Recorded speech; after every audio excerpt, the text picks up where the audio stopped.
morning I'm going to talk on how to let go.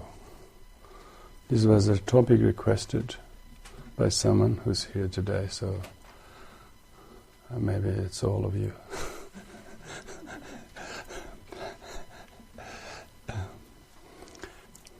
Firstly, definition of letting go.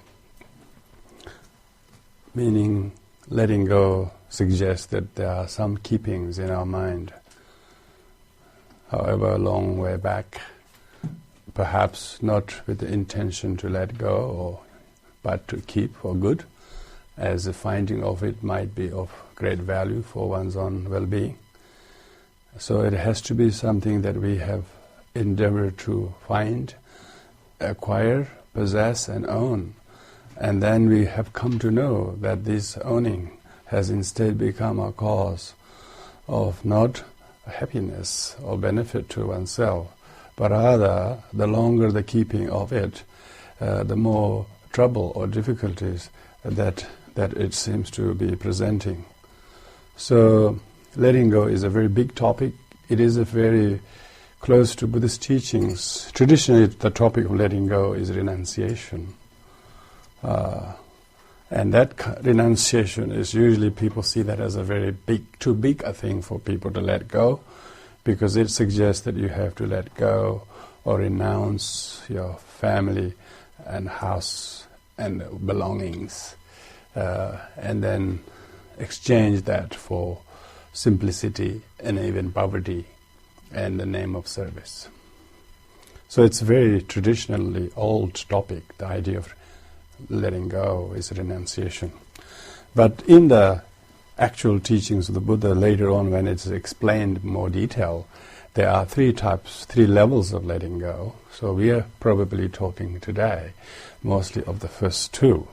Maybe you could explore what might be the third in your own mind. So the first level of letting go are one's own attachments, one's own possessions, one's own things that we have kept and endeavored and labored hard to obtain them. That might be a position, that might be an attitude, that might be a kind of opinion or perception or conviction. Whatever those are, we found at the time of acquiring to be so worthwhile to acquire, and never would have presented any problem in knowing, never would have presented a problem that we have to let go, and letting go, having to let go, that might become a realistic issue and become a problem.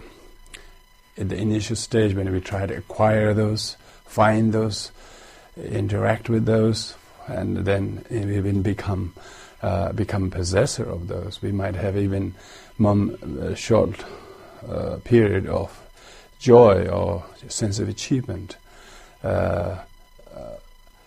But later on one realizes either the keeper's approach to the kept is not so skillful that the kept is no longer useful for the keeper, or that was found was never had anything in it except in the imagination of the craver. So one of the findings would have definitely helped the person to conceive a mind of letting go, maybe a better solution than the keeping of it.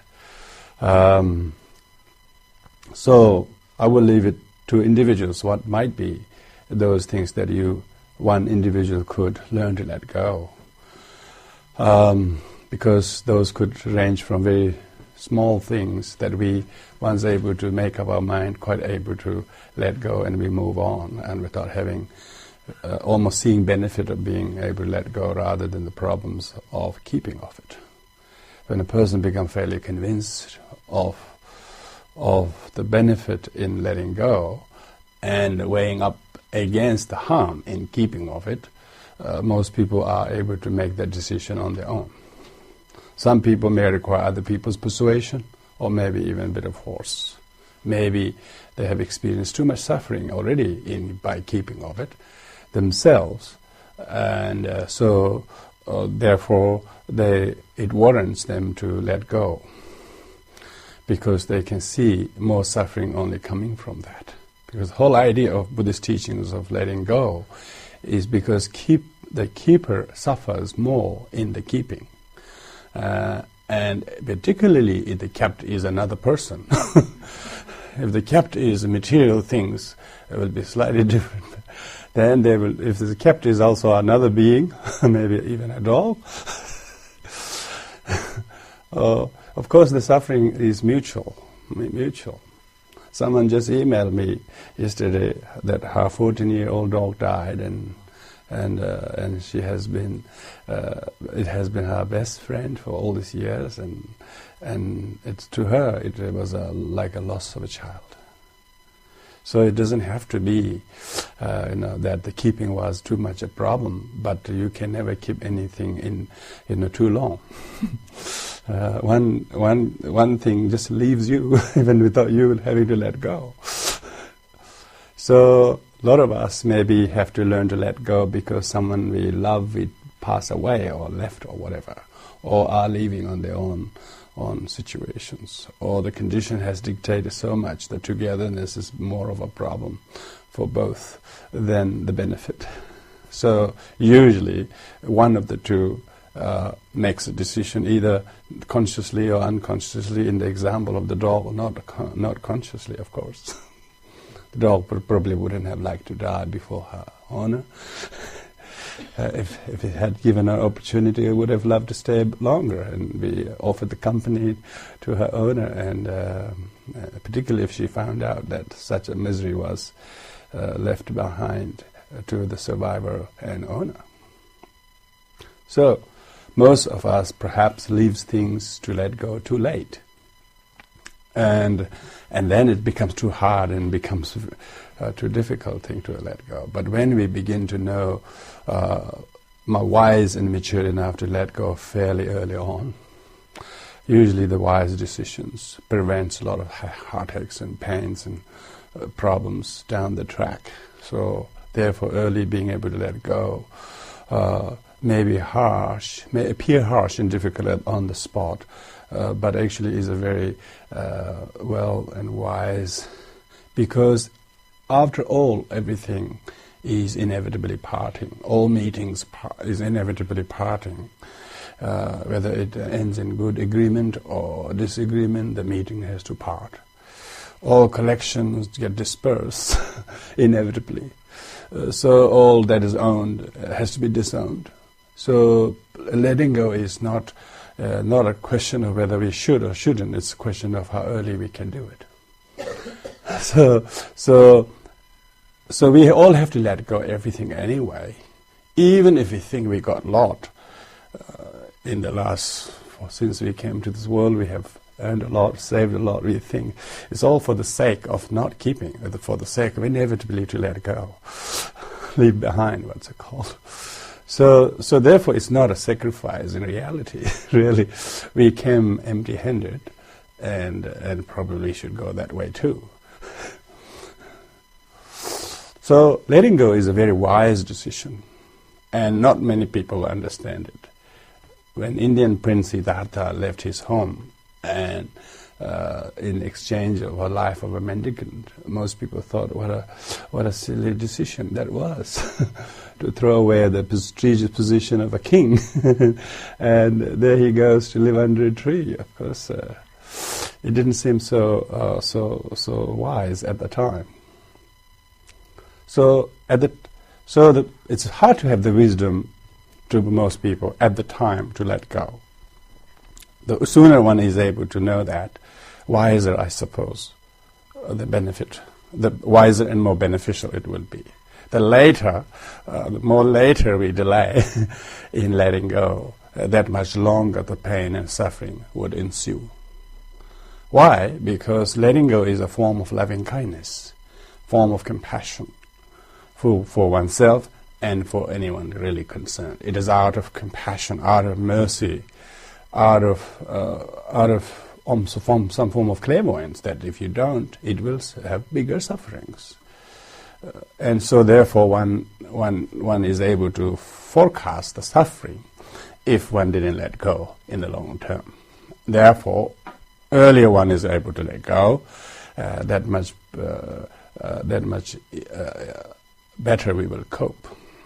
So, benefit of letting go is not just short-term, long-term, not just personal, but beneficial to others, could also be altruistic.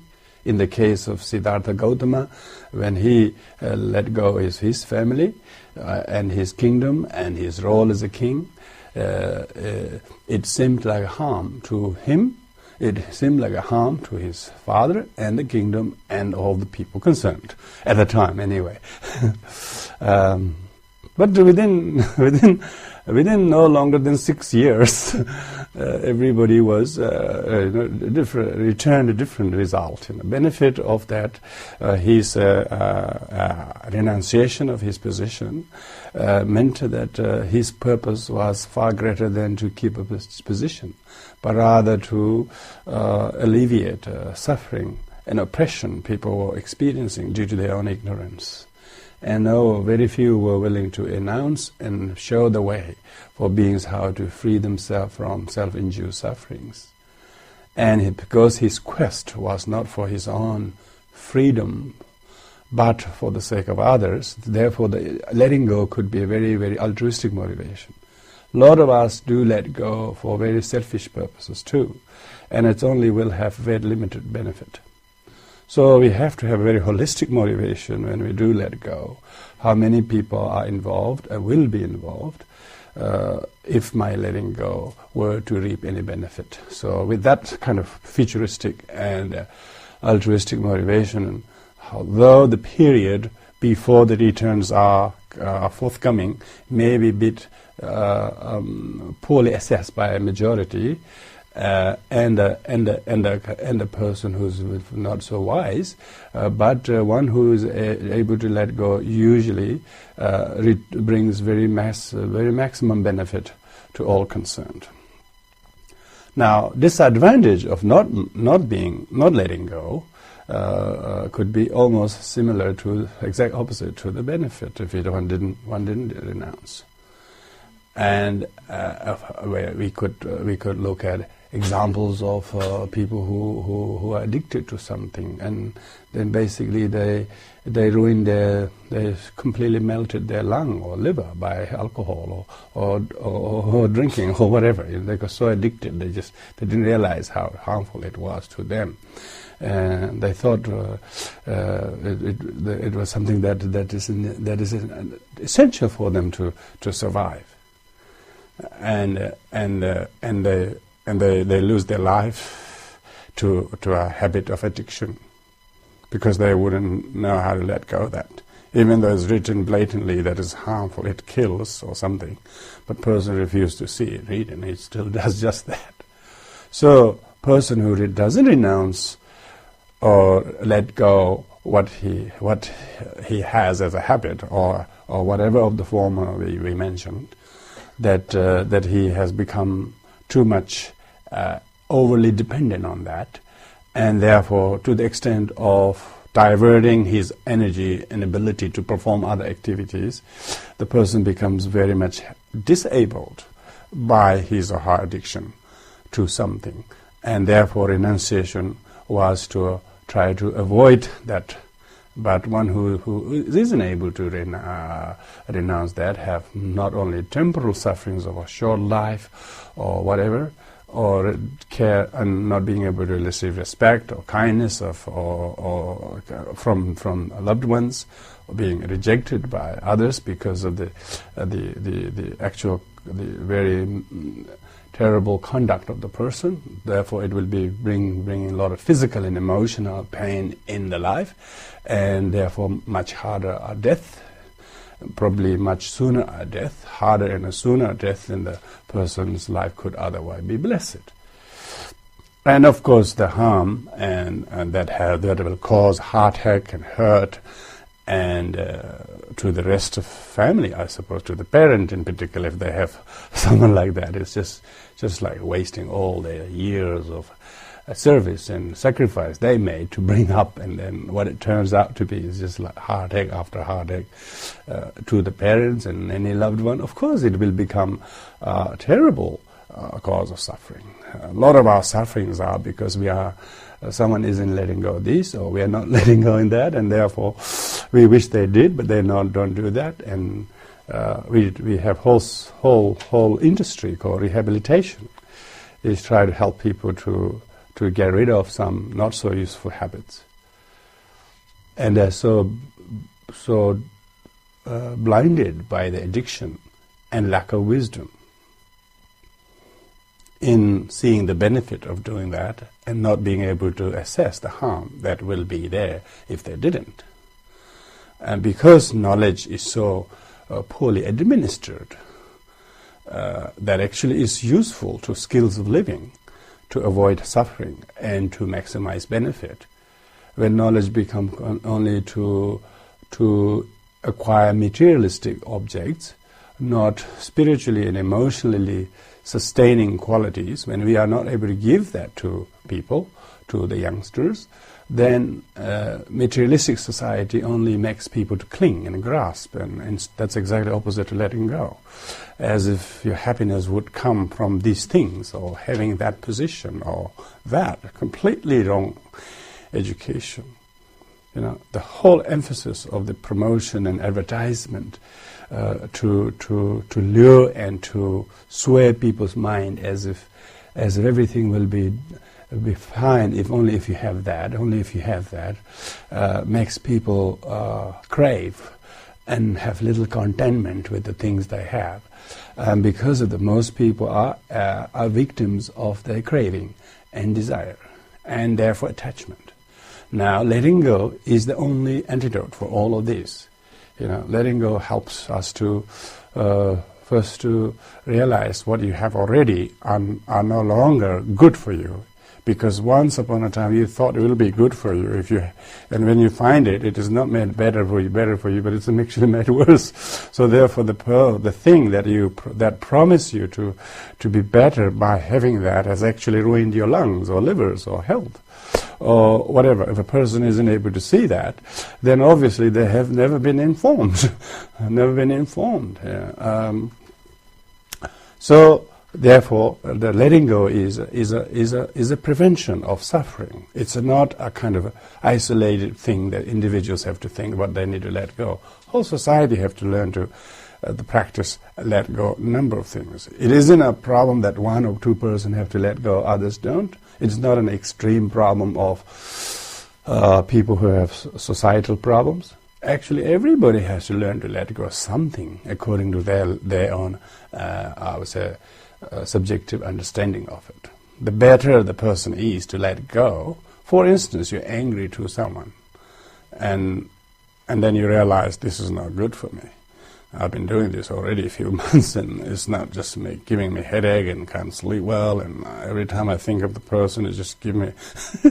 The person realizes how harmful that keeping of that hatred or keeping of that opinion, when he or she knows quite a few people will do some ways or another to shake it off and let go and try to completely reconstitute your ideology about the person. The person who becomes so framed up by this old constitute that he has in mind, he's just stuck. He's just weighed down by his anger or his wrong conviction, and most of the time misconception. He's completely imprisoned by these misconceptions. So letting go, it doesn't have to be some societal problem that a person thinks this is a social problem person. Not like that. You could be a very celebrated leader up in society, but the person can still have a lot of anger or aversion or attachment to some things that he or she is a little bit sort of hampered in performing his or her duties. So one needs to see the benefit in letting go and harm in not doing so. Then the question of when to let go becomes pretty poignant, because if you don't see the harm in not letting go and the benefit in letting go, of course the person have too much time. Once you weigh the pros and cons of these two very carefully, then person will make a fairly wise decision in their mind that I must let go by such and such. We shouldn't call that deadline. We should call rise line, because that's the day you're going to truly rise up. You should give a rise line, and because you will truly rise on that day when you really let go. You'll learn to let go. Until then, you'll be just completely, downtrodden by the head, by the fixation, by the wrong conviction that one might have. For instance, you just drop this animosity or anger or towards something, If you just say, look, tomorrow onwards or this afternoon onwards or within this session, within this session, I'm going to rise up. Because the yeast is already put now. Yeast has already been administered and the bread must rise. It's already in the oven. You must say, look, I'm going to renounce that. I'm going to let go of that thing. Really, yes, I really know that. About him, about her, about this. That's terrible stuff. I will let go. I will let go now. Especially when you dedicate the prayer at the end of this session. You say, I'm going to let go of this. Right here. If you'd make such a thing, most people say, yeah, you let go. Yeah, we have to let go. But when? When you die or something like that. That's kind of desperate. Most people, when they die, they are not letting go. They're still holding. They're tied like this. You can see they're not letting go. They're holding like this. And they come back, and they just don't go easily. So one who is not free to let go now is indeed not freedom, has no freedom. One who has ability to let go is indeed has freedom. Freedom from what? Suffering. And freedom to have lasting happiness. Freedom and power to make other people to have happiness. Because person himself, you can't give what you don't have. If you don't have happiness, you can't give other people causes, you can't initiate happiness in other people's mind. So letting go, timing is very important. And then, of course, the idea of the measure of letting go, to say that you have let go, if the letting go has actually become an effect, become an action, there will be shift in the person's habits. One will got to say, what is the decisive line where you say that you have let go? You basically have to drop. You shouldn't hold any residues of those those stale memories or whatever. Those like a dream that you woke up and you realize that was sleep that you never will go into because it will bring back those dreams. So you got to have some kind of a chapter has to be closed.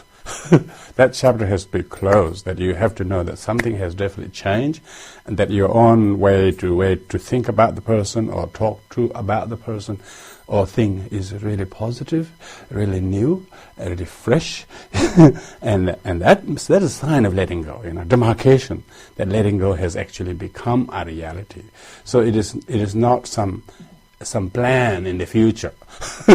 All the time, I will, I will, But actually has happened, Doesn't mean you have to let go so many things at once, It's really good to try small things first, small things first, and then medium things middle, and maybe big things later, you see. So I suppose one can create an order of what is important. Maybe you can reduce the frequency of intake of, alcohol or whatever. Slowly, firstly maybe just Friday afternoons, no Monday, no Tuesday, no Wednesday, no Thursday, like that. And then slowly no Friday at all. It's really good. So when you start to do that, there is a demarcation indicating that there is a sign of a breakthrough in the shifting of the person's habits. So the frequency is reduced, therefore the craving or neediness and dependency over that, you can actually enjoy doing other things. you're developing other things. You're able to focus better on what other important things in your life that you have neglected or haven't given able to much time. You're able to focus much more on meditation, maybe. You can come on every Sunday, maybe. Not just once a blue moon, Just every Sunday you're coming. A sign of a breakthrough. A sign of letting go the laziness. Letting go the laziness. You let go the laziness of sleeping in and you're just meditating. So there will be a significant breakthrough in terms of you're happier that you no longer have that, but you're able to do those things instead. So your life is more beautiful because now it has been cleansed or cleared. So that's a very important sign of letting go, is that you have to that even your own persona and your own perception of yourself is one of respect, one of I would say gratitude, I mean, you don't ask people to be respectful to you unless you have that from yourself. Even if you have that from yourself, you still don't ask for that from people. It naturally happens. The quality, respect must be earned, they say. You can't demand it. These are repressive regimes. There's lots of thousands of people going in the street. But those people who have been properly elected by the majority, everybody respect them because they didn't win the power or position by force, but they won that out of the whatever qualities or whatever credentials they have to be in the positions they have. So there are lots of people who are not happy in their position because their relationship with others are not so good. And that's because some of their convictions about them or whatever is so deluded, and that therefore they have to learn to let go of those things. We're not talking about renouncing house or family or work or things like that. I mean, in the monastic situation, that used to be the case. In the Buddha's case, it was the renunciation of the middle kind, where you renounce home and house and all the property. The highest level of letting go is your own body and your own life. And bodhisattvas can do that and have done that.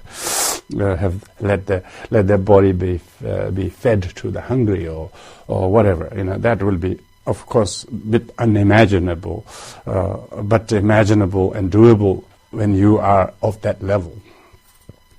But when we have to learn to let go of small things first and create a timeline, as I said before, and then check the actual the demarcation or benefit. What was the benefit? The benefit itself sort of completely enables you. You're able to divert your energy to the things that you really would love to do from your heart, and you're able to do them fairly consistently, almost like your negative habits have been replaced by positive habits, and you're much happier when you're consistently able to do those. And your type of your associate will change as well, because who you frequent with, doing what. If you're frequenting with the friends who are not in those negative habits, but instead people who are in those habits of that you have long wished you could do, your friendship will be renewable. And your own ability to renew your own qualities of practice, whatever you have sought to learn to do, they will of course gain a momentum. As a result, the person is much thankful for this ability to change, because sometimes people says their life is not changing. The reason they are not changing is they're not dropping few things. They have to let go a number of things. If they're not letting go some things, then that's the reason why the change isn't happening. Even though dates are changing, calendar is changing, everything's changing. The person hasn't actually renounced anything, or dropped anything, or let go anything.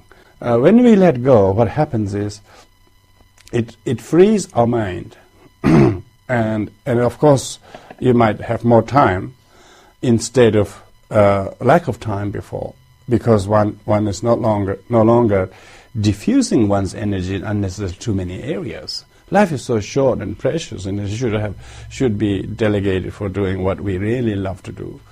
instead of being consumed by all kinds of cravings and all kinds of interests. And in the reality, one hasn't got anything really worthwhile that one has contributed to oneself or to others. So letting go actually frees the person to do the real things that they love to do. And when a person is able to let go, his contribution to society becomes really remarkable, quite noticeable.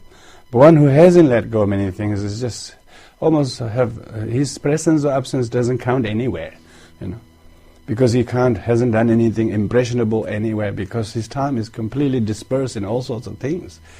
Whereas a person who's a bit focused on important things and therefore able to take away time from those things that one is no longer wanting to, and there's no need, and therefore with making wise decisions, person will be able to be much more effective contributor to his own happiness, to his own community, and to the world at large, basically. This is exactly what the life of the Buddha is. His total letting go of his position of a kingdom and king and whatever. All of those, he didn't do that because his life wasn't comfortable. He realizes that his comfort made him to know that these are all temporary. What could be the better than this temporary? And when he went to life of a mendicant in the forest, of course it was hard for the physical. But these hardships became meaningful for him. These hardships became meaningful because only by enduring these hardships will he be able to gain the realization of wisdom and enlightenment. That has amazing, just unimaginable benefit to so many people ever since after his enlightenment. Not just his generation, not just to his people, not just people who spoke that language. To basically since then, it never stopped. It was because of their renunciation, because of that letting go. And same goes with other saints or practitioners who let go. Many people have sacrificed some things and then do the things they do well. And we don't have to necessarily look at religious saint. I'm sure there are lots of heroes in society. People really look up to what they have done. If you see them, they definitely become more focused on a few important areas rather than dispersing their energy. And that's because they're able to, not that they don't have a multitude of interests. If they allow that, then that person wouldn't be able to become so effective in some particular areas. More disciplined. When a person let go, they become much more disciplined as what to abstain from and what to practice and how to increase the velocity and effectiveness to yield the benefit from his endeavor. So when we let go, it is a very, very compassionate practice for oneself. And because not doing so, one can see one is suffering. And our not letting go actually makes others suffer as well. And so you can see they are suffering because of we not dropping those wrong views or dropping those misconceptions. And when they know that we no longer hold those bad thoughts about them or something, they'll be happy that we have transformed. We have reformed friend. We have friends again, they call it. Why? Because they're friends again, because they no longer have this unfriendly mentality. Because they renounce those enmities and resentment and all those useless things. And people can become friends again. We rather have friends than foes. And most foes are because we have locked in as our foes, We just lock in, 5 years for 5 years. Just lock in like a bank loan or something, You lock in for 5 years, I mean, that would be nice, is after 5 years there's no longer foe, they become friends. That would be really nice, I mean, what kind of the timeline we give, how long we will hate somebody? It's already bad for one day. I mean, try to extend to another day will be such a little, so foolish. But little do people know. unless they reconsider the importance and benefit of letting go. So we don't mean that you have to drop doing some things, physical things. Mainly the letting go is a mental practice. In Tibetan is tong len practice. Tong means let go. Let go. Tong means let go. Because when you practice letting go, or tong, it's loving kindness, you know.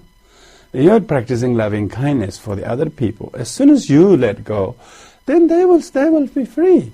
If your mother wants you to do particular ways, or someone wish you to do this, and if you let go your anger or some rudimentary causes of suffering, rather than superficial habits, just rudimentary causes of suffering, you really let go of them, and you try to practice meditation as a remedy for that, and you slowly see how much better we are with anger, how much better we are.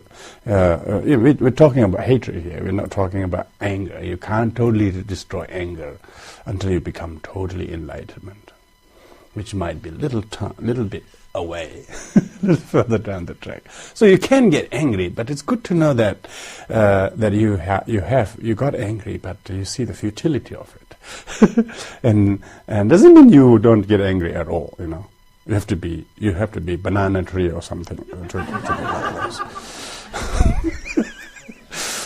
So. Only benefit of you being banana tree is one population will the census will change. But if you have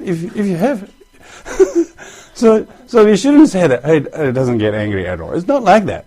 But how long does he keep the anger? You see, one who practices letting go, he gets a little upset, but then he sees the futility of it just as soon as he realizes that it doesn't have it, you know. And then he can shift his mind and he refreshingly have rose again. Otherwise, he fall again. It's the longer he has brooding anger, he's not a living person. He's not a conscious person. He's an unconscious person. He's not living, he's dead, because he's completely oppressed by anger. If someone is oppressing us, we call oppressor. Well, there's no real more consistent oppressor than anger. And when someone is oppressing, they can only oppress as long as they are there. And we can see them very. But anger do a good hiding job. We don't even know we are, and then when we really look carefully, it's so sneaky. It does a good hiding job, but actually it bites very hard. So when you let go, we're talking about, and it could be also attachment. Letting go is a certain attachment. It's a fond attachment, fond grasping. Some is aversion grasping. Your grasping is with aversion. Some is fond grasping, we call attachment. You like something or someone. Or you just hate somebody so much that you just keep grasping at them, keep grasping them as hated object. So both are object to let go. The ability to let go both objects of attachment and aversion only comes when you have the wisdom, because attachment and aversion are parented by ignorance. So ignorance is the ultimate letting go. Ultimate letting go is ignorance. Even you cut your hand, so what? So some people chop their fingers or burn their body in the name of religious sacrifice. But for what? You know, during Buddha's time, there were lots of people sacrificing animals or burning their fingers or whatever. He said these are just useless sacrifices. Useless sacrifices. If the ignorance, the parent of all sufferings, is not recognized and abdicated, there is no letting go. You know. All letting go will be just like a haircut. It'll grow back.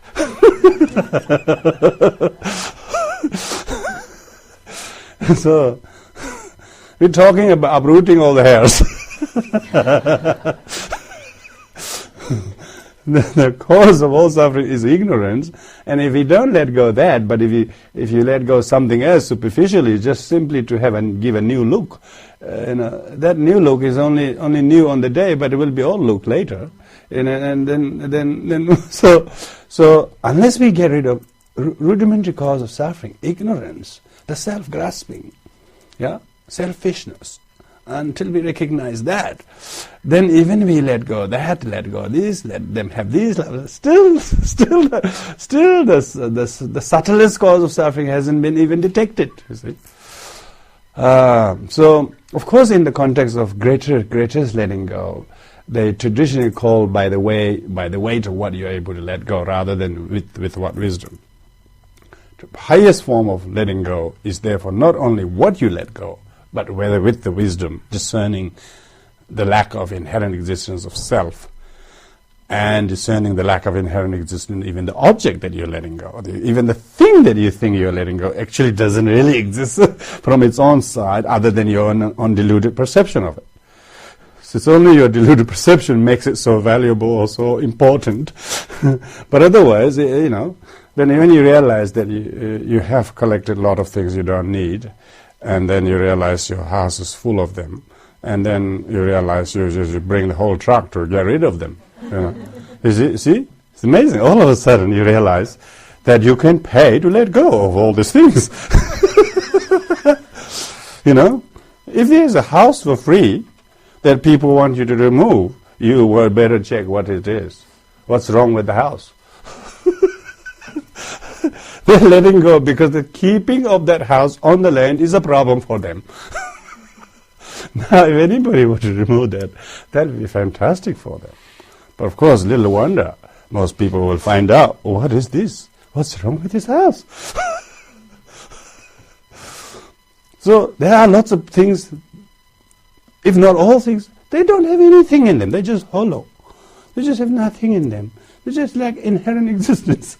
They just like plasterboard and bricks, and they actually there's no house. You can't find a house there. By the time you start looking at it, there's no house. This is just bricks. There's just plasterboards. There's just asbestos. that's all there. So why don't you have freedom to let go of such thing? Yeah, so we shouldn't think that that's such a valuable thing to let go. I'm sacrificing these type of things. That's not letting go. That's torturing oneself. As if one is sacrificing something. Letting go is amazing, learned decision. It's not a desperate kind of escapist, fleeing. Letting go is a very learned, wise decision. That's why most foolish people thought Buddha was foolish. When he let go, only the God knew he was when he let go, the thunder stroke, and there were roaring thunders, earth shook, and there were lightning and rainbow. The nature knew it was really wise decision. Good on you, mate. I'm sure somebody would have said that to them. Good on you, Siddhartha, or something like that. The God would have said, they definitely consented. They really agreed, In Australia we say, oi, oi, or something. Oi, oi. So, but the majority of people, including his father and everybody thought, he deserted us, what a terrible thing. How can he dare do this, all that? And same happened. Lots of stories about other people too. When they first made that big wise decision, most people don't realize that. Difficult to let go. I think it should be much common. It's commendable. In a few days' time, this new government is to let go the pride and say sorry. That's the sort of thing, You got to see some value in that, lots of value in that. Maybe it's party policy, but it's good policy sometimes, being able to see our nation divided because of not only wrongs that are committed in the past, but even out of pride, you don't even want to acknowledge that others still hurting. Even though we can say we didn't do it, but they're still hurting. If someone's next to you hurting, you try to help them, how to nurse their hurt. That's what letting go is, really, on a small level. And if anyone notices that there are some hurt that need to be nursed and cared for, that's an act of compassion. It's not a,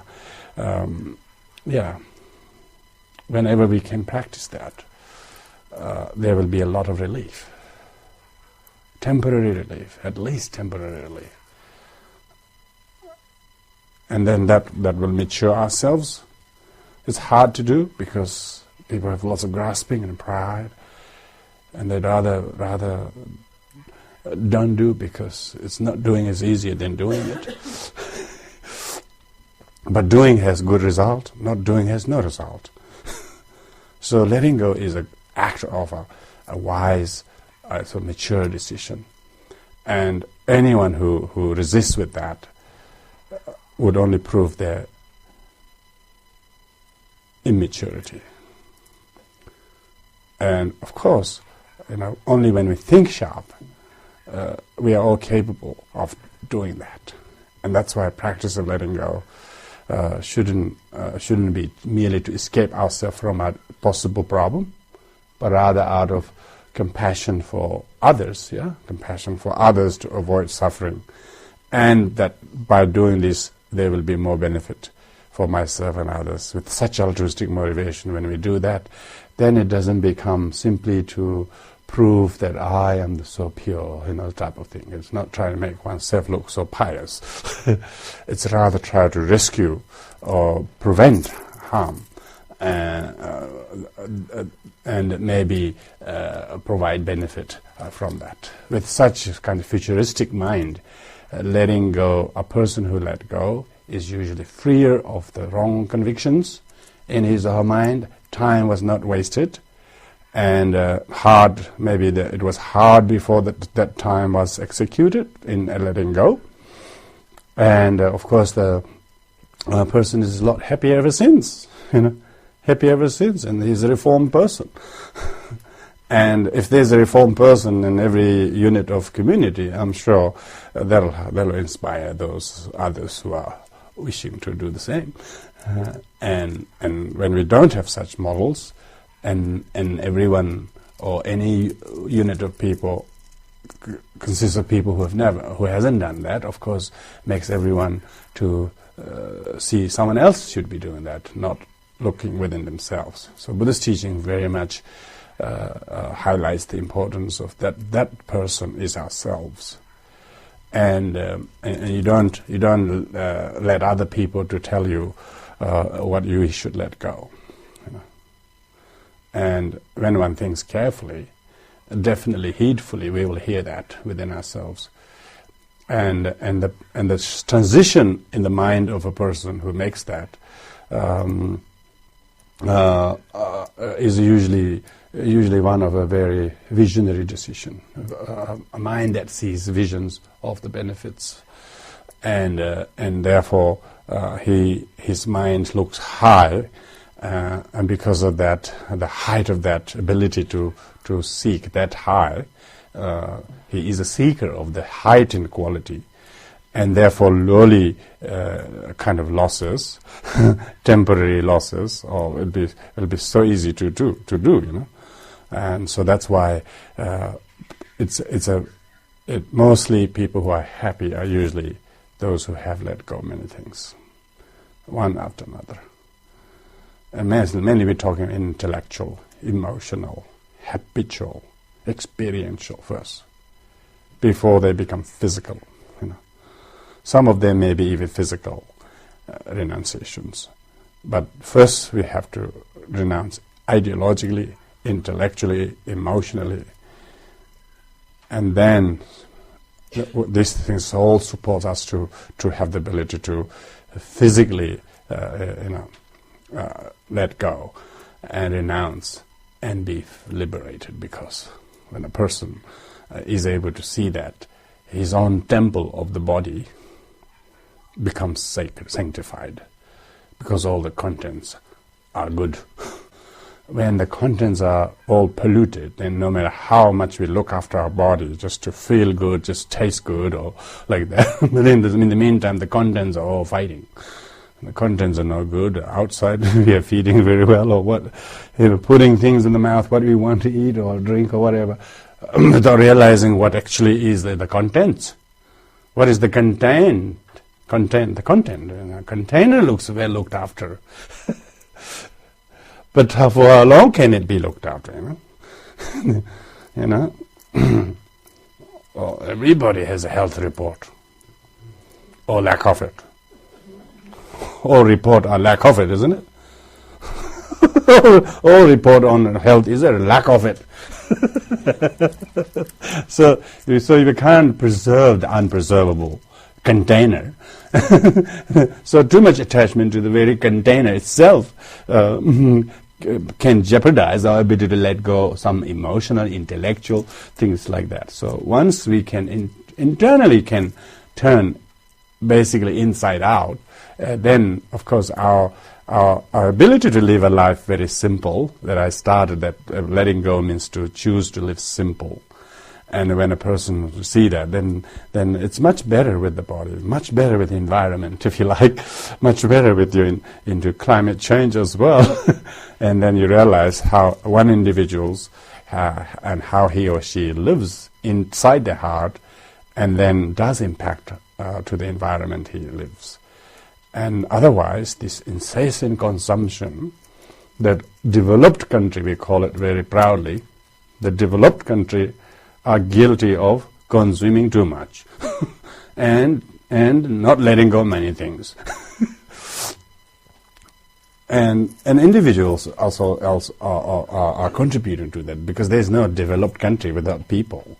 And where there is a more sustainable kind of way of doing things intellectually or even materially, when a person does that, there's a lot of prevention of wastage of time, resources, and all the ways of protecting ourselves from danger. You don't have to do many of those things to protect from the non-protectable things. When we are totally arrested, or when we're totally harmed by the afflictions from within, how can we ensure our health? How can we ensure our real life? All those other external things that we put so much emphasis becomes a little bit superficial, I think. It's just like a haircut, as I said. Of course, sometimes we get to dye the hair before we have to cut as well. So it's interesting. Haircut is dyeing, a very good practice of letting go. You have to let go of the gray color and to make it brown. You have to let go of the red to make it yellow. You have to let go of the same color to make it many colorful things. You have to let go of the flat hair to make it rising up. You see? A lot of letting goes are happening already. Just so superficial ones. Oh, I got a facial this afternoon.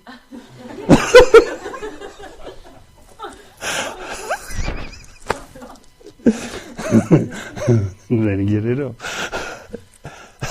So we have to be very useful. Useful afternoon. Thank you, that's all. So we'll conclude here with dedication of merits.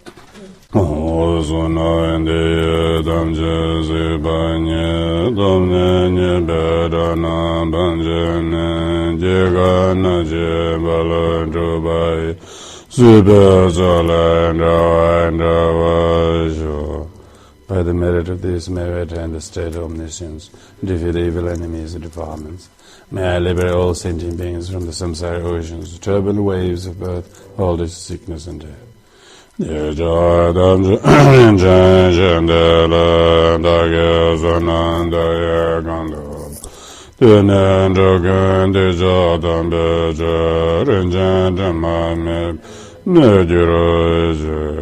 By listening to the excellent and precious Mahayana teaching, whatever boundless merit I have acquired, may all sentient beings become precious and stainless vessels to retain the excellent and precious Mahayana teaching.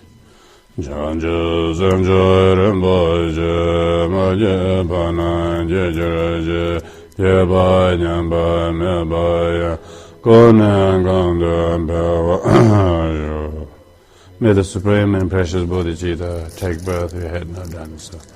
where it has been born, may it increase abundantly without degeneration.